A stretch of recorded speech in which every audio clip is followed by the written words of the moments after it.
Muy bien. Efectivamente, como decía ese video de reflexión, Dios, a través de Jesús, nos abrió las puertas de su reino para ser transformados.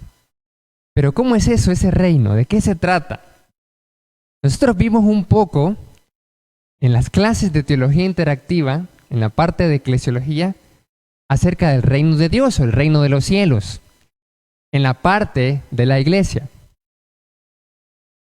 Pero vamos a profundizar un poco más en esta nueva serie de mensajes de parte de nuestro Dios, titulada la nueva serie ¿Quiénes somos? ¿Quiénes somos nosotros? Y en este primer mensaje con la ayuda del Señor, pues vamos a ver que nosotros somos un reino de otro mundo. ¿Cómo? Ese es el mensaje de esta mañana. Un reino de otro mundo. Y al principio de la pandemia, nosotros, yo creo que la mayoría de nosotros, nos dimos cuenta de muchas noticias. Al principio de esta situación terrible, de esta emergencia sanitaria como es la del COVID-19, que más de 1 millón de personas han fallecido por esto, millones y millones de contagiados, y todavía esta situación sigue generando muchos problemas económicos en todo el mundo. Al principio salían algunas profecías, algunas voces allí alarmistas diciendo el fin del mundo. Y yo he escuchado a algunos cristianos, incluso de la misma iglesia, de nosotros, que ha dicho de que estas cosas que pasan, esta terrible pandemia, las terribles situaciones que hemos vivido mes tras mes en este año, ¿cuántos recuerdan los avispones? Empezamos en el 2020 con una posible guerra terrible entre Estados Unidos e Irán, porque Estados Unidos ejecutó a un principal. Comenzamos entonces este año 2020 con guerras, rumores de guerras. Comenzamos viendo la pandemia terrible. Después de eso decían los avispones terribles que venían, que llegaron a América y que iban a venir hasta acá.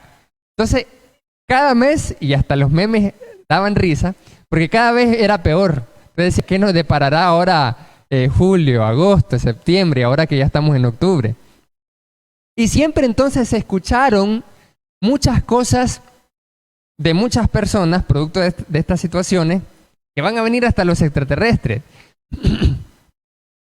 Producto de estas situaciones decían, bueno, ya es el fin del mundo, y es lo que estamos hablando ahorita en la clase de teología interactiva, del estado del espíritu después de la muerte, pero hablar de la resurrección y luego el día final, eso es lo que las personas están diciendo. Y comienzan a decir entonces que viene el anticristo. El anticristo es una persona completamente contraria a Cristo Jesús, y Jesús no va a aparecerse, sino viene primero el anticristo y un montón de cosas más. Y entonces nosotros vemos, pero en la historia, que han habido muchos anticristos, muchas profecías y muchas situaciones que siempre la gente decía, o a las interpretaciones de que ahora sí viene el fin del mundo, ahora sí viene el fin del mundo. Cuando nosotros analizamos la historia de la iglesia, la historia bíblica, nosotros vamos a darnos cuenta que siempre los acontecimientos de una generación siempre parecían escatológicos. Y siempre para esa generación era el fin del mundo. Y nosotros lo vemos con que, ¿qué pasaba con los ciudadanos de la generación, mejor dicho, de la Primera y la Segunda Guerra Mundial? Terrible situación. Para ellos eso era el fin del mundo. Se acercaba el fin del mundo. Pero vemos que todavía no es el fin del mundo. Y después pasaron y comenzaron a decir muchas personas que viene el anticristo, que viene el fin del mundo. El anticristo es Bin Laden. Y después murió Bin Laden y nada pasó. Y que viene el 666, la marca de la bestia. Y todo lo que está pasando es porque ya viene el fin del mundo. Y cada década no pasa nada. Y eso más bien contribuye a que las personas dejen de tener fe. Y al final, hasta esta época, terminaron diciendo que el fin del mundo ahora sí con la pandemia, y que Bill Gates era efectivamente el anticristo que iba a poner la marca de la bestia del Apocalipsis con un chip súper inteligente conectados a las grandes redes de 5G, que son de alta velocidad, no como ahorita que tenemos problemas, mediante las cuales se iba a controlar a toda la humanidad. Cada persona que tuviera ese chip, entonces iba a ser controlada, el nuevo orden mundial. Y así sucesivamente. Y esto entonces nosotros podemos decir, esto es extraño. Pues es algo interesante porque así como nosotros escuchamos esas profecías y escuchamos que viene el fin del mundo y que Jesús y que el anticristo y que todo eso, que muchas de esas cosas nada que ver con lo que realmente dice la palabra de Dios, con lo que dice el Apocalipsis, lo que significa realmente la marca. Así en la generación de Jesucristo, los judíos habían nacido y crecido escuchando profecías, escuchando que iba a venir el fin de las cosas, de un sistema actual. Entonces, imagínese usted los judíos del primer siglo, escuchando desde pequeños las profecías de Daniel, de Isaías, de Ezequiel, que iba a venir entonces el rey, el Mesías, tipo David, y que iba a venir un nuevo reino. Y una de esas profecías nosotros las analizamos. De hecho, muchos textos de Isaías, de Daniel, nosotros las analizamos en la parte de eclesiología. Y estas fueron las palabras que Jesús dijo cuando inició su ministerio. Igual de Juan el Bautista. Arrepentíos, porque el reino de los cielos se ha acercado. Arrepiéntanse, porque el reino de Dios está cerca. Así comenzó Jesús. Y escuchar eso, y es interesante porque fue lo primero, de entrada Jesús comienza hablando del reino de Dios, del reino de los cielos. Eso entonces llamó la atención de todo el mundo.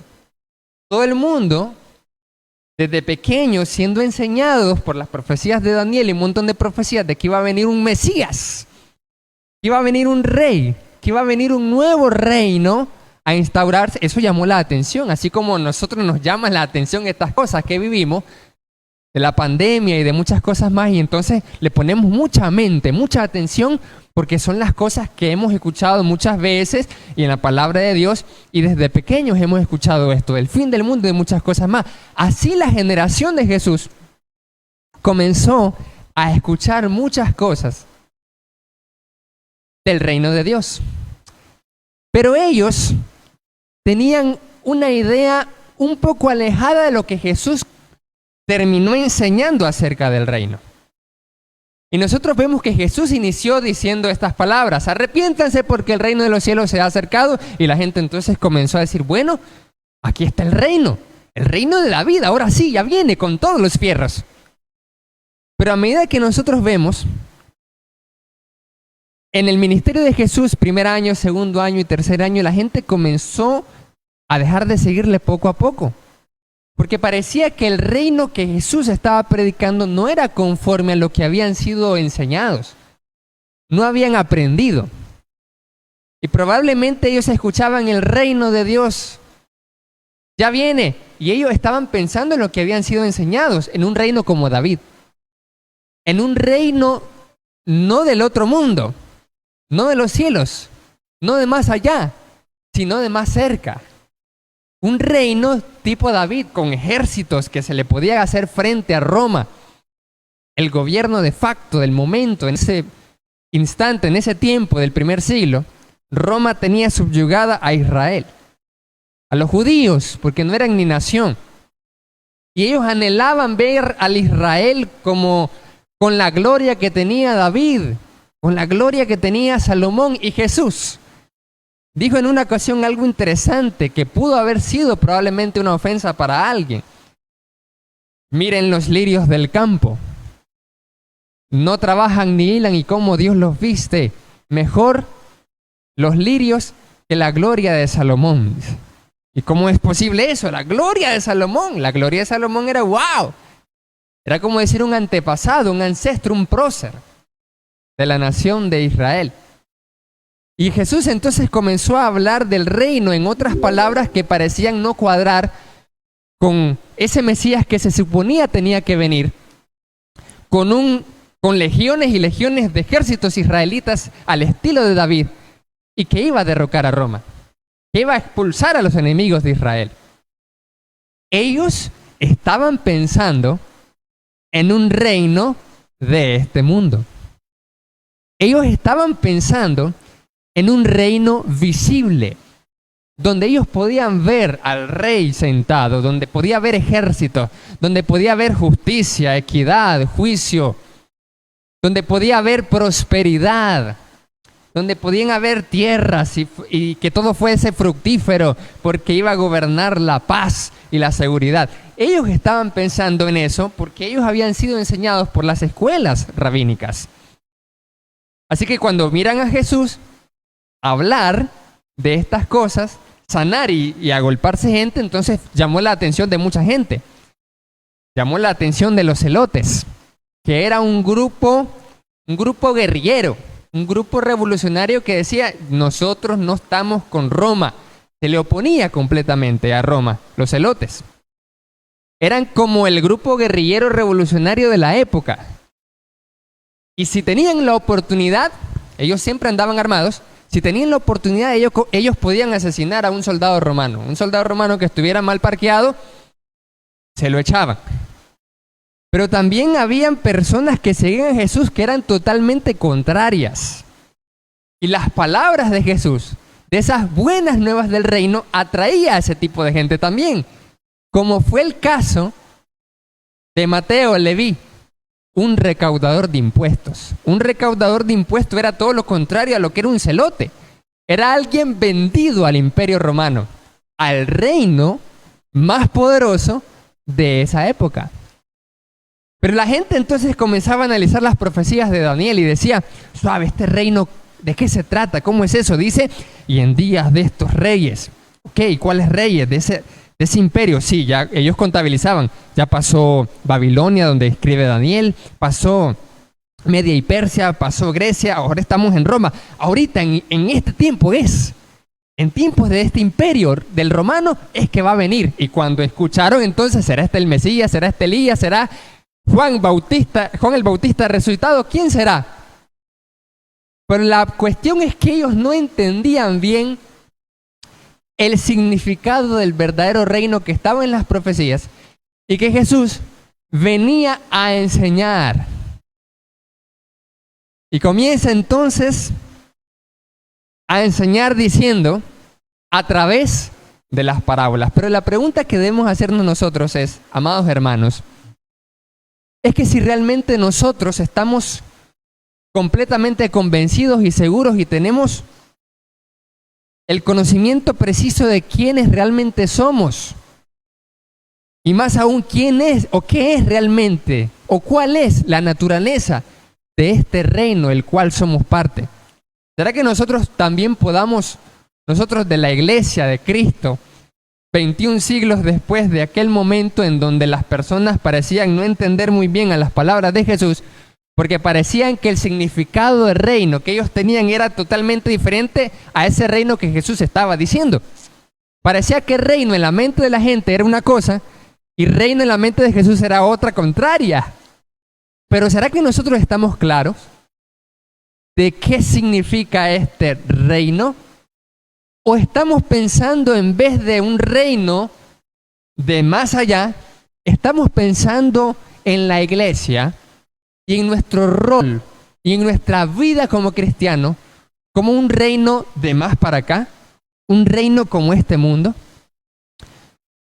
Pues veamos lo que Jesús le dijo a Pilatos en Juan capítulo 18, verso 36.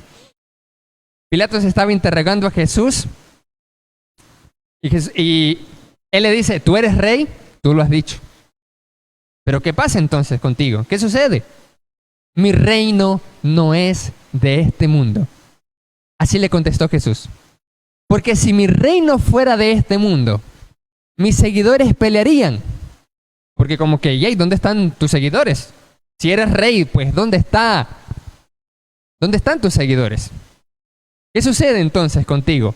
Lo que pasa, Pilatos, es que mi reino no es de este mundo. Si mi reino fuera de este mundo, mis seguidores pelearían para que yo no fuese entregado.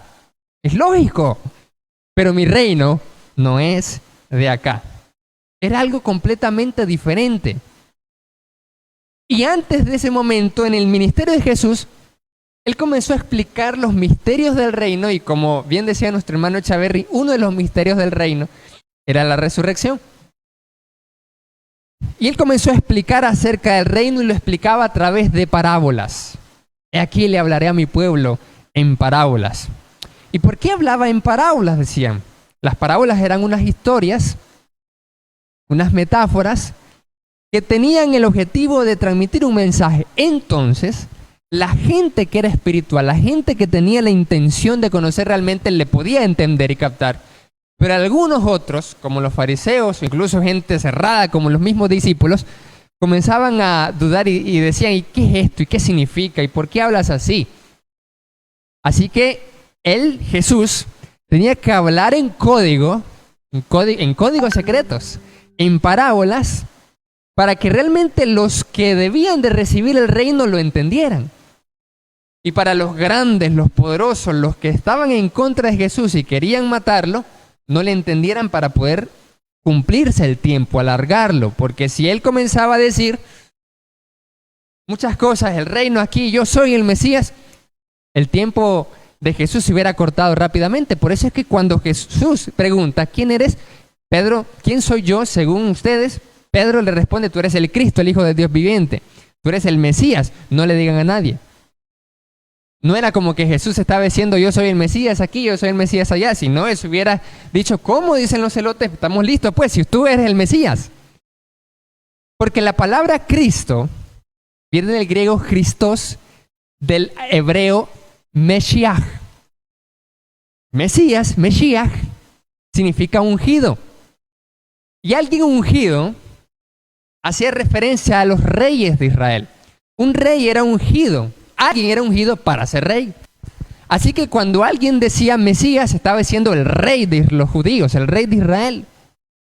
Y por eso que en la crucifixión, como que Pilato viene y le creyó a las palabras que estaba diciendo Jesús y dice, tú eres rey. Sí, yo soy, tú lo has dicho, pero mi reino no es de aquí. Entonces puso el letrero en la cruz, arriba, en el poste más alto, este es el rey de los judíos, en 3 idiomas, en hebreo, en griego y en latín. En latín, el idioma del Imperio Romano, el griego, el idioma más común, y el hebreo, el idioma de los religiosos judíos. Así que ahí estaba, el rey de los judíos, pero de una forma completamente diferente a lo que la gente hubiera imaginado que era el reino. Y entonces Él hablaba en parábolas. Y una de las parábolas que nosotros vemos aquí, por ejemplo, vamos a ver 4 parábolas. Y las 4 parábolas nos va a dar una luz de qué es el reino de que Jesús vino a hablar. Y de hecho eran buenas nuevas del reino. Realmente el evangelio es eso, que el reino de los cielos está acá. Las profecías, de las buenas nuevas del reino desde Isaías.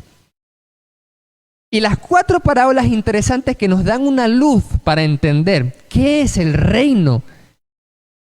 Un reino de otro mundo, del cual somos parte nosotros, para que nosotros podamos entender verdaderamente lo que significa iglesia, lo que significa este reino, cuál es nuestro rol en este mundo, nuestro propósito. Están aquí en Mateo capítulo 13, 31, 32, 33, 44, 45 y 46. Estamos hablando de 4 parábolas conocidas. Número 1, la semilla de mostaza. Vamos a leer Mateo 13, 31 entonces. Y dice así la palabra de Dios. Mateo 13, 31 dice, otra parábola les refirió diciendo, el reino de los cielos es semejante al grano de mostaza que un hombre tomó y sembró en su campo, el cual a la verdad es la más pequeña de todas las semillas, pero cuando ha crecido es la mayor de las hortalizas y se hace un árbol de tal manera que vienen las aves del cielo y hacen nidos en sus ramas. Primera parábola. El reino de los cielos es semejante al grano de mostaza. ¿Cómo era el reino de este mundo? Espléndido. Un rey Mesías con ejércitos, con gobierno poderoso, con territorio, con gente que le seguía, con gente que iba a decir Hosana, Hosana al hijo de David. Pero este reino es diferente. Dice que este reino es como una semilla de mostaza diminuta. Quiere decir que este reino no iba a ser tan visible en sus inicios. Solamente necesitó a 12 primeros hombres, dejarlos bien entrenados. Esa semilla de mostaza, esa semilla pequeñita, ese reino chiquitito que iba a pasar desapercibido, inadvertido en los primeros días, en los primeros siglos. Comenzaba poco a poco. Y dice aquí la palabra, el reino de los cielos es así. Es algo que está en chiquito, nunca es algo que está en grande. Siempre el reino de los cielos es un grupo minoritario que va creciendo poco a poco y se convierte en el árbol más grande de todas las hortalizas, dice aquí la palabra de Dios. Es la más pequeña de todas. Parece insignificante, parece en los primeros momentos de que esto no va a funcionar, esto no va a rendir. Y eso es lo que decían muchos historiadores en el primer siglo. Un grupo minoritario, los cristianos, esto va a desaparecer al final de este siglo. Eso está por seguro. Esa era la semilla de mostaza. Y eso nos arroja luz de qué es lo que significa este reino al cual pertenecemos. Este reino que tal vez no lo vamos a ver visiblemente ahorita como algo espléndido y grandioso, como algo que tiene poderío y fuerza. Y por eso a veces nosotros nos confundimos. Y es por eso que a veces nosotros vemos las cosas de este mundo más fuertes, más espléndidas, más gloriosas. Vemos a los grandes gobiernos, vemos a los poderes, vemos a los ejércitos, la policía y todo. Eso es poder, eso es fuerza. Pero la fuerza y el poder de Jesús es completamente contraria a eso. Es diferente totalmente. Comienza en chiquito y termina en algo grandioso, pero poco a poco. Pero mire lo que dice ahora en Mateo 13:33. Otra parábola les refirió diciendo, ¿cómo es el reino al cual les pertenecemos? El reino de los cielos es semejante a la levadura que tomó una mujer y escondió en 3 medidas de harina hasta que todo fue leudado. Eso es interesante. 3 medidas de harina, mucho para un poquito de levadura. La palabra de Dios nos dice que este reino, este grupo de personas, esta iglesia, estos hijos del reino, este sistema de comunión con Dios y nosotros en nombre de Jesús, este reino de la gracia, como lo veíamos, es semejante a la levadura en medio de la sociedad. ¿Qué es el reino? ¿Cómo es el reino? ¿Qué idea tenemos de reino? ¿Será que todavía tenemos ideas de reino como los del primer siglo que pensaban en un Jesús y en comida y en bebida? Cuando Pablo dijo, el reino de los cielos no es comida ni bebida, sino los valores del reino. Ese es el reino de los cielos. ¿O estamos claros nosotros lo que significa el reino? Para nosotros, el reino de los cielos en esta sociedad va a ser como la levadura. Usted y yo, hermanos, iglesia, aunque seamos chiquitos como semilla de mostaza, nosotros vamos siendo levadura que va leudando poco a poco y no se requiere mucha, sino que se requiere levadura. Oiga con esto, no se requiere entonces el montón de personas reunidas. Y es por eso que esta pandemia, esta situación, en muchas partes del planeta, aquí y en muchos lados, les movió el piso a muchas personas, les movió la doctrina. Y a algunos hasta el día de hoy no les ha importado la pandemia y dicen, vamos a reunirnos porque eso es ser iglesia. ¿Qué es ser iglesia, hermanos? ¿Qué es ser el reino de los cielos realmente acá? Pues la palabra de Dios nunca habló de que iglesia era tratar de reunir mucha gente en un espacio físico. y que eso era iglesia. Claro que sí, vemos la adoración, pero cuando la adoración se estaba aumentando en número en Jerusalén, Dios dice, ¡pum!, permitió una persecución. Y entonces fueron dispersados, y cuando fueron dispersados comenzaron a hablar del evangelio de Jesús. Ese era el plan desde el principio. Pero cuando nosotros pensamos que el reino de los cielos es el edificio, son las paredes, son los locales, son las actividades que hacemos, son el número de personas que podemos congregar, podemos reunir, podemos sumar, la cantidad de obras o actividades que podemos realizar, o de ayuda, o de cualquier otra parte o forma, entonces estamos perdiendo el verdadero significado de lo que significa el reino de los cielos. Porque el reino de los cielos no es comida ni bebida. Porque el reino de los cielos no es edificio, ni reuniones, ni actividades. El reino de los cielos tiene una misión en este planeta. Y la misión es ser levadura. ¿Qué hace la levadura? La sociedad del mundo es la masa. La levadura somos nosotros. El reino de los cielos debe entrar en esta sociedad para permearla desde abajo y desde dentro. Nunca desde afuera, señalando a los de afuera. Nunca como un club social. Jamás. Y es por eso que a veces a nosotros nos hace falta mucho el edificio. Porque el edificio nos ayuda a diferenciarnos. Pero eso no es el concepto verdadero de la santidad. La santidad no es apartarse de los de afuera, sino que es consagrarse para servicio a Dios, y Dios nos ha mandado hacia afuera.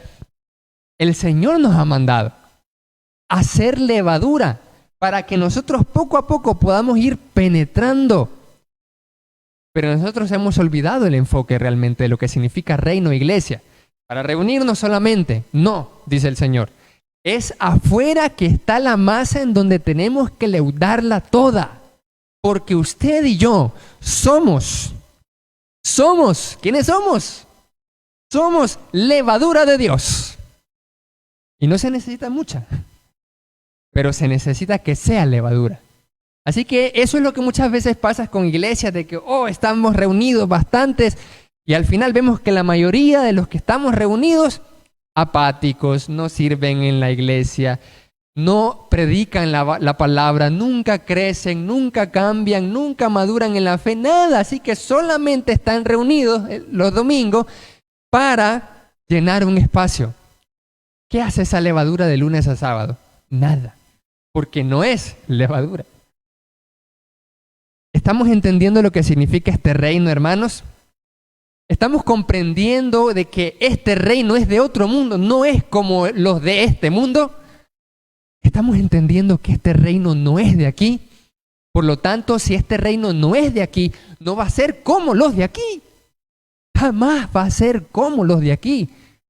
Es totalmente diferente, es totalmente contrario. Y una tercera parábola, Mateo 13:44, dice, además, el reino de los cielos. Es interesante porque yo antes leía las parábolas y no les entendía nada. Yo decía, qué aburrida esa parte de la Biblia, las parábolas, y qué quiere decir Jesús. Decía, cuando era más pequeño. Y me gustaba más la parte de las cartas de Pablo, de todo lo que decía y así. Pero cuando vemos que la enseñanza del gran maestro, nuestro maestro, era en su mayoría parábola, es porque realmente ahí está la más grande de todas las enseñanzas. Jesús vino hablando más que otra cosa de qué era ese reino que estaba cerca. De ese reino que señalaban las profecías de Daniel y otras profecías. Así que comienza el versículo 44 diciendo, además, el reino de los cielos es semejante a un tesoro escondido en un campo, el cual un hombre halla y lo esconde de nuevo. Y gozoso por ello va y vende todo lo que tiene y compra aquel campo. ¿Cómo es el reino de los cielos? Algo valiosísimo. Algo que vale la pena sacrificarse. Algo que es contrario a los reinos de este mundo. Los reinos de este mundo es Yo tengo que conquistar para obtener más. Pero el reino de los cielos, que es completamente diferente, es como un tesoro que está escondido. No está necesariamente tan visible como que fueran los reinos de este mundo. No es algo visible, pero es algo que va permeando la sociedad, cambiándola desde adentro. Y si la sociedad, la ciudad, el país donde estamos nosotros no sufre cambios, es porque realmente nosotros estaremos haciendo algo como levadura, como semilla de mostaza, como tesoros escondidos, que sacrificamos todo, no importa qué, no importa mi tiempo, mi esfuerzo, mi dinero, no importa, yo quiero comprar ese campo porque ahí está un tesoro escondido, el reino de los cielos. Pero también, Mateo 13, 45 y 46, el reino de los cielos es semejante a un mercader que busca buenas perlas, que habiendo hallado una perla preciosa, fue y vendió todo lo que tenía y la compró. El reino de los cielos es tan valioso que vale la pena gastarse todo para Dios, gastarse todo el tiempo, el esfuerzo y el dinero, porque eso vale la eternidad. ¿Cuántos dicen amén? Porque es la vida eterna, porque es la salvación, porque este es el reino de los cielos. Así que vale la pena sacrificarse, porque este campo tiene un tesoro escondido y es una perla de gran precio. Así que vendamos todo lo que tengamos, porque este reino es el que va a perdurar. Pasaron siglos, Roma cayó en el 476 después de Cristo y la iglesia sigue hoy en pie para gloria de Dios. ¿Cuántos creen esto? ¿Cuántos dicen amén? El reino de los cielos es como una semilla de mostaza, como la levadura, como un tesoro escondido, como una perla que tiene un enorme precio. ¿Cómo opera este reino, además de estas cosas que hemos visto? ¿Cómo opera este reino? Mateo capítulo 5, verso 13. Y esto, hermanos, amigos que estamos conectados, escuchando el mensaje de Dios, un reino de otro mundo, es para que podamos entender, comprender que la iglesia, que este pueblo, que nosotros, los hijos del reino, que este reino de Dios, que este gobierno de Jesucristo, no es como lo que nosotros podamos creer que es. No es lo que miren nuestros ojos. No consiste en estas cosas. No consiste en poderío. No consiste en fuerza. No consiste en esplendor. No consiste en edificios, ni en reuniones, ni actividades. No consiste en eso. Este reino opera así. Mateo 5:13 dice: ustedes son la sal de la tierra. Pero si la sal se desvaneciere, ¿con qué será salada? No sirve más para nada, sino para ser echada fuera y hollada por los hombres. Ustedes y yo, todos nosotros, hermanos, somos sal de la tierra. La tierra está llena de maldad, de corrupción, de pecado. Pero nosotros debemos ser sal. La sal sirve para dos cosas: para preservar y para dar sabor. Y también es algo muy valioso. O por lo menos, o más en aquella época, porque se pagaba a los soldados con grandes bodegas de sal. De allí viene la palabra salario. Así que los que tienen salario, que es el pago de cada mes o de cada quincena, producto de su trabajo, viene de esa palabra, de sal. El salario viene de sal porque con eso se pagaba a los soldados. Así que la sal era muy valiosa, pero la sal, ¿por qué era valiosa? Porque era difícil de obtener y también servía para condimentar, para preservar. Pero ¿cómo se preserva? ¿Se requiere mucha sal, demasiada sal? No. ¿Qué se necesita para poder echarle algo, para poder comernos algo delicioso? Recuerdo cuando estaba en diciembre, en Chacraseca, el hermano Job llegó allá a unos 15 años, y entonces allí estábamos, él estaba preparando, cocinando, y entonces al final dejó una carne que ya no le iba a ocupar. La carne estaba cocida y entonces no tenía nada de sabor, nada de los condimentos. Entonces vine yo, la agarré, le eché sal y fue rica, deliciosa. Y para que esa carne, para que esa carne estuviera deliciosa, no se necesitó echarle un montón de sal. Es horrible, algo salado. Dice, no, eso es demasiado. Un poquito de sal y esa carne, y hasta le hice una broma a Job. Job, ¿para qué te contratan si la carne sabe rica? Solo le eché sal y ya, eso fue todo. Nos ahorramos ese montón de cosas. Solo sal y eso es todo. Si así funciona la sal, ¿qué es lo que nos está diciendo Jesús de que nosotros somos en esta tierra? ¿De qué sirve la sal reunida cada domingo aquí? ¿Para salar qué?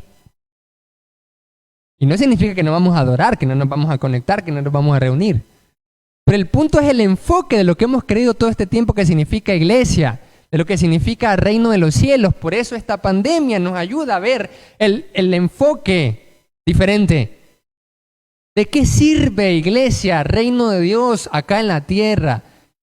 Un montón de granos de sal reunidos. Y creemos que somos sal, pero que de lunes a sábado no salamos a nadie. No condimentamos esta sociedad malvada y corrupta, sino que más bien en nuestros hogares, en nuestros trabajos, en el colegio, nos adaptamos a los demás. Somos iguales. Terriblemente, y no somos sal, no hacemos diferencia, no saborizamos lo terrible que está este mundo. No le ponemos sazón. No que pensamos entonces que de lunes a sábado nosotros vamos a hacer las cosas del reino de este mundo. Y cuando venimos el domingo acá, hacemos las cosas del reino de arriba, del reino de los cielos. Pero no nos dice eso el Señor.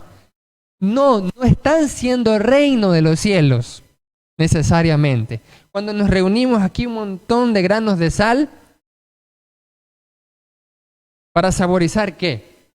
De lunes a sábado es donde saborizamos este mundo. Es donde preservamos lo bueno que existe todavía en este mundo. Si este mundo está lleno de oscuridad, lleno de maldad, de pecado, la sal viene a preservar lo bueno que existe en este mundo, lo bueno de la humanidad que es en Cristo Jesús. Y nos dice aquí la palabra, Mateo 5, 14 al 16, ustedes son la luz del mundo. Una ciudad asentada sobre un monte no se puede esconder, ni se enciende una luz y se pone debajo de un almud, sino sobre el candelero y alumbra a todos los que están en casa. Así alumbre su luz delante de los hombres para que vean sus buenas obras y glorifiquen a su Padre que está en los cielos. Palabra de Dios. ¿Somos sal? Sí. ¿Reino de los cielos? En la tierra. Somos luz del mundo. De nada sirve un montón de lámparas aquí. Y allá estamos en oscuridad, nos apagamos intencionalmente. Aquí queremos brillar y luego nos apagamos en nuestras casas, en el trabajo, en el colegio, con todo el mundo. ¿Qué diferencia que nosotros tenemos con respecto a los del mundo? Y no significa, ojo, que entonces somos luz o sal para ser diferentes. A ver, aquí estamos el salero santo. La sal, el salero aparte, allá los del mundo. No, la sal tiene que ir allá. La luz tiene que estar donde está la oscuridad. ¿Desde en qué momento nosotros pensamos que la sal, que la levadura, que la luz, tiene que estar solo donde está la luz? La luz sirve para alumbrar lo que está oscuro. Esa es una mala interpretación de lo que significa la santidad. Creemos que santidad es apartarnos de toda la gente de allá. Entonces yo me hago largo, no me toques, no me contamines, porque son como leprosos, que si me tocan yo me contagio. Pero no es lo que dice la palabra. Jesús vino aquí a cambiarle el chip a la gente. Mientras antes el leproso era excluido porque la gente, si tocaba un leproso, se contagiaba, como ahorita que estamos en la pandemia. Si alguien está en contacto muy cercano con alguien con COVID, entonces le va a pasar el COVID. Lo cambia Jesús cuando él mismo se acerca al leproso, lo toca y lo sana. La lepra significaba la maldad, el pecado. Así que la lepra La persona sana tenía que alejarse del leproso para no contaminarse, pero ahora no, Jesús nos dice suave, tenés que acercarte al leproso, tocarlo y serás sano con el evangelio de Cristo Jesús. Lo que hacía Jesús, no se alejaba del leproso, sino que se acercaba, lo tocaba y en vez de ser contaminado él sanaba al leproso. Eso es ser luz del mundo. Iglesia, no somos un club aparte, un club social aparte, una caja, como hemos querido a veces pensar. A ver, la sociedad está alejada, no nos metamos en nada que tenga que ver con la sociedad, ni en política, ni en nada, porque nosotros somos un club aparte. No es así. Lo que pasa en la política, lo que pasa en la economía, lo que pasa en la sociedad nos afecta a nosotros porque estamos inmersos en ella. Pero inmersos ¿de qué forma? Como sal, como levadura, como luz. Eso es lo que nos está diciendo el Señor. Reino de otro mundo. Un reino capaz de convivir con el reino de las tinieblas. Eso es lo que nos dice el Señor.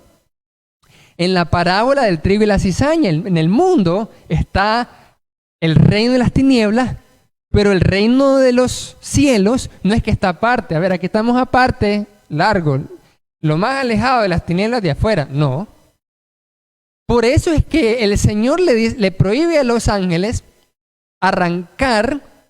¿Por qué le prohíbe arrancar la cizaña? No vaya a ser y arrancas el trigo. ¿Pero por qué? Si el trigo estuviera aparte en un lugar llamado iglesia, reunidos aparte nada más y que no se contagian, no se contaminan, no se relacionan con la cizaña, entonces para ellos le hubiera sido fácil. Es fácil determinar qué es trigo y qué es cizaña. Es fácil, porque el campo, dice aquí, la Biblia es el mundo. Entonces hubieran dicho, bueno, los trigos están allá reunidos aparte, están santos los trigos. Entonces, a ver, la cizaña, ahí está un montón de cizaña, fácil de identificar. Es que no, es que ese es el punto. El punto es como nosotros, trigo, estamos creciendo en medio de cizaña y cizaña en medio de trigo. Es por eso que no podían arrancarlo, porque si arrancaban uno, podía arrancar al otro y viceversa. Eso es lo que nos dice la palabra. Jamás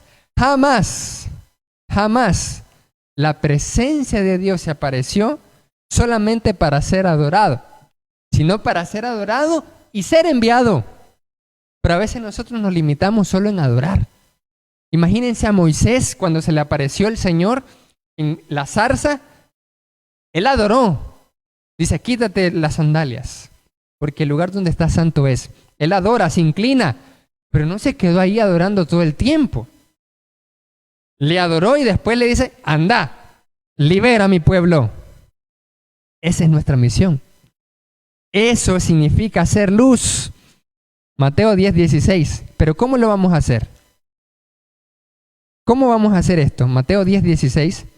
Aquí nos dice la palabra.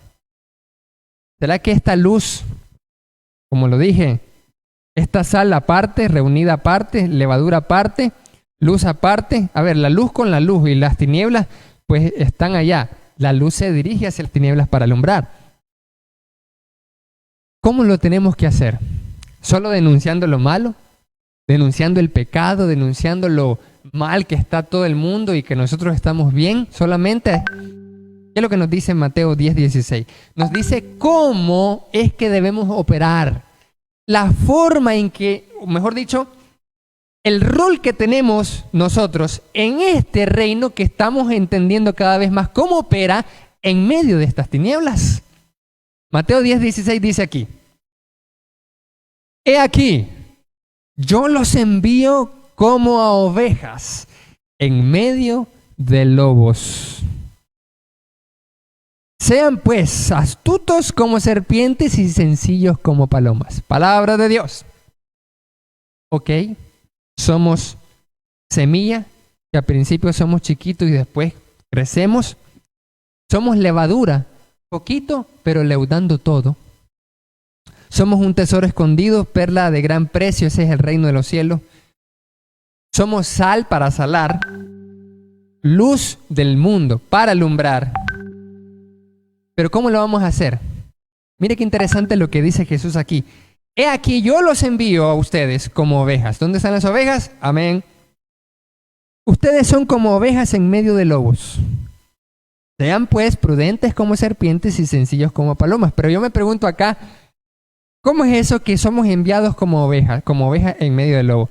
¿Qué pasa si un pastor, literalmente hablando, manda a una oveja o a un grupo de ovejas donde está un grupo de lobos? ¿Qué va a pasar? ¿Qué cree usted que va a pasar? ¿Qué pasaría? ¿Qué pasa si hay un grupo de lobos, una jaula de lobos, y entonces las ovejas se meten ahí? ¿Qué va a pasar? Se las comen. Eso es lo que va a pasar. La pregunta es, Señor, ¿cómo es posible que nos vas a enviar, somos ovejas, en medio de lobos, si ahí nos van a comer? ¿Cómo le vamos a hacer para que no nos coman? Nos dice cómo entonces hay que hacer. Porque si vamos normalmente, ovejitas, a donde están los lobos, vamos directo al matadero. Nos van a comer los lobos. Nos dice el cómo. ¿Cómo van a ir ovejas allá en medio de lobos? Sean pues, porque los envío a esos lobos, ustedes deben ser pues dos cosas. Astutos. La versión acá dice prudentes, pero el texto original se puede traducir también, además de prudente, astuto, como serpiente. Prudente, astuto, sagaz, sabio, inteligente, chispa, buzo, caperuzo, como serpiente. Y manso, humilde, sencillo, como paloma. Pero no al revés. A veces nosotros actuamos al revés. Queremos ser astutos como paloma y mansos como serpiente. Pero usted puede decir suave, es que la palomita no es astuta y la serpiente no es mansa. Correcto. A veces queremos ser mansos como serpiente y la serpiente no tiene nada de mansa. Y queremos ser astutos como paloma y la paloma no tiene nada de astucia. Por eso Jesús dice, tienen que ser astutos como la serpiente. Como la serpiente es astuta, es así sagaz, así tienen que ser ustedes para poder cumplir la misión en este mundo. Tienen que camuflarse, pero no significa contaminarse con el pecado, para poder penetrar a esa gente que está perdida. Y mucha gente, muchos ministros, muchas iglesias no quieren todavía usar las redes sociales para poder llegar a las almas perdidas, cuando sabemos de que la gente está en las redes. La gente está más en Facebook, en WhatsApp, en Instagram. Allí está. Pero muchos no han comprendido que Jesús nos está diciendo deben ser rápidos. Lo más que puedan, por lo menos. No es que vamos a ser los últimos crack. Lo más que podamos, sean astutos como serpientes para poder llegar a esa gente que está ahorita en las redes sociales. Astutos y prudentes como serpientes, pero sencillos y humildes y mansos como palomas. Esa es la estrategia de Jesús para que una oveja astuta como serpiente, una oveja mansa como paloma, pueda llegar en medio de lobos, pasar por desapercibida, los lobos ni cuenta se van a dar y conviertan entonces a esos lobos en ovejas. ¿Y el reino dónde está? ¿Dónde está esa iglesia? ¿Dónde está el reino? No se mira. Oh, pero aquella iglesia sí se mira, que está potente, que está trabajando, que está activada, que se están reuniendo, que se llene el edificio. Puede ser un buen indicador. Nosotros lo hablábamos antes de la pandemia. Nosotros lo hablábamos en el proyecto estratégico corporativo. Es un buen indicador, pero no es todo. Porque como hemos visto, la luz, la sal, la levadura, no se reúne solamente para hacer qué. Y luego, de lunes a sábado, no hacer nada más. Debemos ser levadura para convertir a la gente con astucia y mansedumbre, alumbrándole el evangelio de Jesús. Esa es nuestra misión, hermanos. Lamentablemente, durante años, décadas y siglos, la iglesia ha perdido su misión. La iglesia ha pensado que la iglesia es ser iglesia cuando nos reunimos en cultos y cultos y cultos. Pero esa no es nuestra misión. A tal punto que llegamos a un punto en que mejor le pagamos a alguien para que haga el trabajo. Cuando no es lo que dice la palabra de Dios. Cuando la palabra de Dios nos dice de que somos luz y sal y levadura y mostaza, nos reunimos para orar, pero después, muy bien, a hacer la misión. ¿Hacer cuál misión? Hacemos discípulos fieles al Señor, lo vimos en la serie pasada. 3 meses vimos cuál es nuestra misión. Hacemos discípulos fieles al Señor a través del Evangelio creativo de Jesús para vivir una vida de amor a Dios y a nuestro prójimo. Esa es la misión que tenemos nosotros. Es nuestra misión, hermanos. No solo reunirnos, nos reunimos para adorar, pero solo para recargar energías con la palabra, agradecerle, orar, pero no es para que nos reunimos para darle algo a Él y que Él nos dé luego a nosotros. No, es para una misión. Ese es el reino de otro mundo. Ese es el reino de los cielos que se acercó, que lo trajo. Pero ¿dónde está? No lo miro.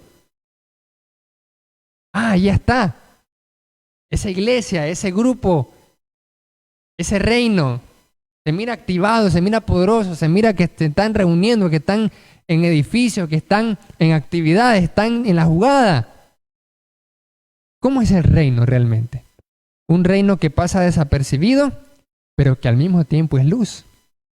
Dice en Lucas 17, 20 al 21, ¿dónde está ese reino? Lucas 17, 20. Preguntado por los fariseos, ¿cuándo había de venir el reino de Dios? Le respondió y dijo, el reino de Dios no vendrá con advertencia. No dirán helo aquí o helo allá. Porque no es un reino visible como el que se están imaginando. Porque el reino de Dios, he aquí, el reino de Dios está entre ustedes. Es el mismo rey que estaba hablando allí. Así que cuando la palabra dice que 2 o 3 están reunidos en nombre de Él, está el Rey de Reyes y Señor de Señores, está el reino de los cielos allí, un reino invisible. Mi reino no es de este mundo, dijo el Señor Jesús. Mi reino no es visible como los del mundo. Mi reino es invisible porque es de los cielos. Mi reino tiene una misión en esta tierra y es salar la sociedad, saborizarla, condimentarla, es preservar lo bueno, aunque sean pocos granos, aunque seamos chiquititos, aunque seamos pequeños como una semilla de mostaza. Creceremos, dice la palabra, hasta la eternidad, como ese árbol que se expande y crece y es el mayor de todas las hortalizas. Palabra de Dios.